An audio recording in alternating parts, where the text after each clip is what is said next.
লা ইলাহা ইল্লাল্লাহুল আযীমুল হালিম, লা ইলাহা ইল্লাল্লাহু রাব্বুল আরশিল আযীম, লা ইলাহা ইল্লাল্লাহু রাব্বুস সামাওয়াতি ওয়াল আরদি ওয়া রাব্বুল আরশিল কারীম।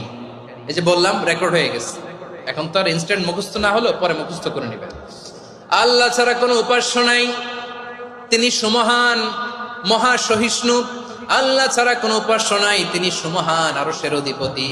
আল্লাহ ছাড়া কোনো উপাস্য নাই, তিনি আকাশের মালিক, জমিনের মালিক, তিনি সুবিশাল আরশের অধিপতি। সুবহানাল্লাহ পড়েন। এই দোয়াটা কেউ যদি পড়ে যদি এর ওসিলা করে দোয়া করে, তাকে বিপদ থেকে মুক্তি দেয় কে? মনে থাকবে আপনাদের? তাহলে বিপদের প্রথম ধাক্কায় কি যেন পড়তে হয়? ইন্না লিল্লাহ।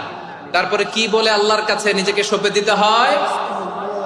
দেয়ালে পিঠ থেকে গেলে লা ইলাহা ইল্লা আনতা সুবহানাকা ইন্নী কুনতু মিনাজ জালিমিন। 2 নাম্বার হচ্ছে লা ইলাহা ইল্লাল্লাহ।